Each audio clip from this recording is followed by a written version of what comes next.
साहब साहब चाय खरीद लो, सुबह से मेरी एक भी चाय नहीं बिकी है। अरे ये तो मेरी बहन की आवाज लग रही है। अरे बहन तू, और तू यहाँ पर चाय बेच रही है? अरे ये सब काम क्यों कर रही है तू? कौन बहन और किसकी बहन? साहब आप मुझे अपनी बहन की बोल रहे हो? मैं तो एक मामूली सी चाय बेचने वाली हूँ। मुझे तो 2 वक्त का खाना भी सही से नसीब नहीं होता, तो फिर मैं फौजी की बहन कैसे हो सकती हूँ?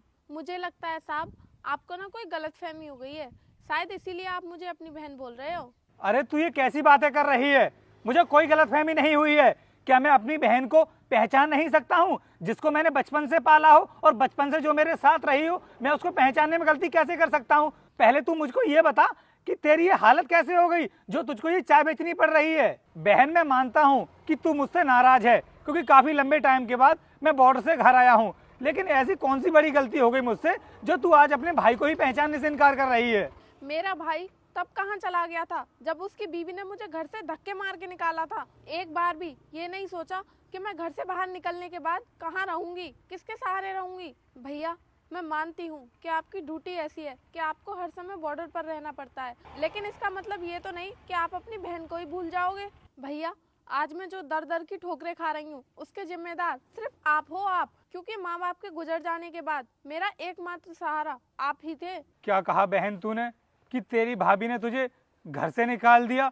बहन सच कहूँ ना तो मुझे इसकी बिल्कुल भी खबर नहीं थी, वरना वरना मैं ऐसा कभी नहीं होने देता। क्योंकि बहन जब भी मैं तेरी भाभी से फोन पर बात करता था तो वो बोलती थी कि रोहित आप दीदी की चिंता मत करो, वो तो अच्छे से अपनी पढ़ाई पर ध्यान दे रही हैं, उनको कोई भी दिक्कत नहीं है। और जब भी मैं उससे कहता था कि वो तुझसे मेरी बात करा दे तो वो कोई ना कोई बहाना बना करके टाल देती थी। कभी कहती थी कि दीदी ट्यूशन के लिए गई है, तो कभी कहती थी कि दीदी के एग्जाम चल रहे हैं तो तुम उनको डिस्टर्ब मत करो, अच्छे से उनकी पढ़ाई करने दो। शायद इसीलिए तुझसे कभी मेरी बात नहीं हो पाई। और आज जब सुबह मैं बॉर्डर से घर आया तो सबसे पहले ना मैंने उससे तेरे बारे में पूछा कि मेरी बहन कहाँ है, तो वो बोल रही थी कि दीदी तो हॉस्टल में रह करके पढ़ाई कर रही है। इसलिए बहन मैं भी बेफिक्र हो गया, क्योंकि मेरी बहन अच्छे से पढ़ाई कर रही है तो उसका फ्यूचर भी अच्छा ही होगा। लेकिन यहाँ पर आकर देखा तो बहन तू चाय बेच रही है।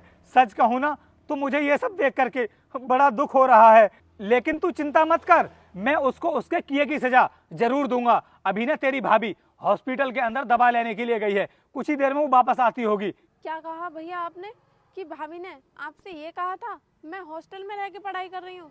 भैया अब तो आप खुद ही समझ गए होंगे कि भाभी ने आपसे कितना बड़ा झूठ बोला है। वो मुझे हॉस्टल में पढ़ने भेज देंगी? अरे ट्यूशन तक के पैसे नहीं देती थी मुझे और घर का सारा काम करवाती थी। बहन मैं मानता हूँ कि उसने तेरे साथ